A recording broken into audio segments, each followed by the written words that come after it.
Ang angkan ng gutom. Walang pamilya sa buong bansa ang hindi nakakakilala sa pamilyang itatago natin Montiliano.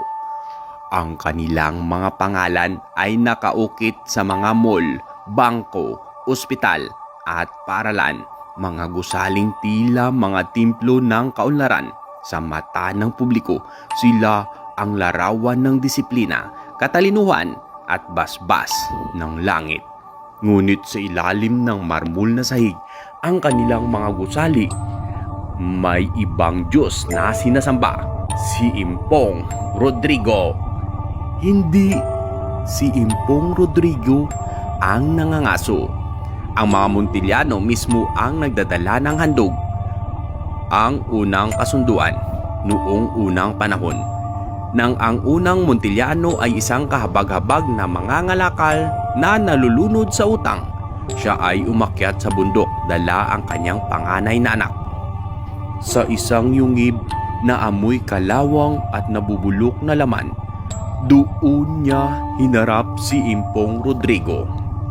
Ang aswang na hindi kailanman natutulog. Ang nilalang na ang anino ay mas mabigat pa sa katawan. Ngunit hindi ginto ang hinihingi ni Impong Rodrigo. Hindi rin dugo.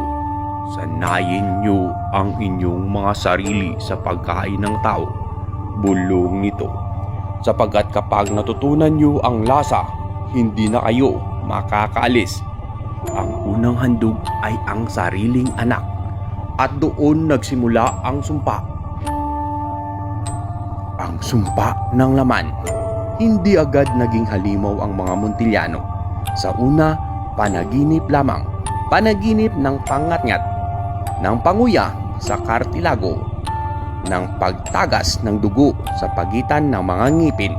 Gigising sila sa gabi na may sugat ang dila at may amoy ng hilaw na karne sa hininga.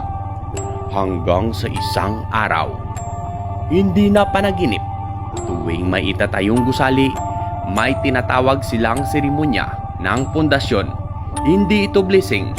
Isa itong piging sa basement na walang bintana. May taong nakagapos, karaniwang mahirap, walang pamilya, o empleyadong may utang.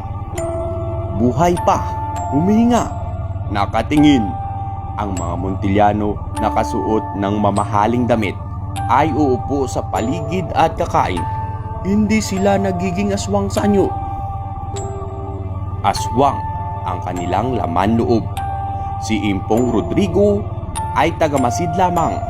Hindi na kailangang mangutos ni Impong Rodrigo. Sa bawat handog, siya ay lilitaw sa anyo ng isang matandang lalaki sa dulo ng misa. Ngumungiti habang ang dugo ay tumutulo sa sahig na marmol. Magaling, sinasabi niya. Mas mabilis na kayong matuto kaysa inaasahan ko. Ang sumpa ay malinaw. Kapag hindi sila kumain, kakainin sila ng sarili nilang gutom. Kapag tumanggi ang isang Montiliano, siya ang magiging handog. Ang kayamanan ay patuloy hanggat may laman ang lihim ng mga gusali. Bakit laging malamig ang ilang bahagi ng kanilang mall? Bakit may mga elevator na biglang humihinto sa hindi umiiral na basement?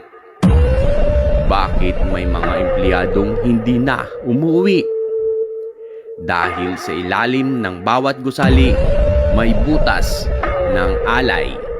Isang silid kung saan iniipon ang mga buto, hindi nililinis, hindi tinatabunan. Sinasabing kapag naglalakad ka roon sa hating gabi, maririnig mo ang mga dingding na umuungol sa gutom. Ang pinakamalukpit na bahagi, hindi lang sila kumakain. Kapag may seremonya, nasanay na sila. Ang mga bata sa angkan ay tinuturuan ng maaga kung aling parte ang malambot, kung aling laman ang hindi dapat kainin agad. kung paano huwag umiyak ang biktima para mas malinis ang lasa. At si Impong Rodrigo, unti-unti na siyang naglalaho dahil ang tunay niyang pamana ay hindi ang kayamanan, kundi ang pagiging halimaw ng mga Montillano mismo.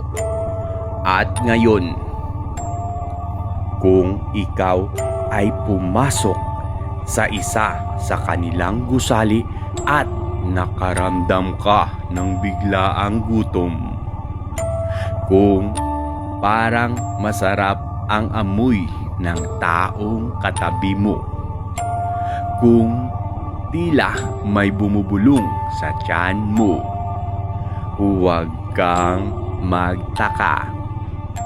Ang sumpa ay hindi na limitado sa dugo. Ito ay kumakalat. At sa susunod na kakain ay maaaring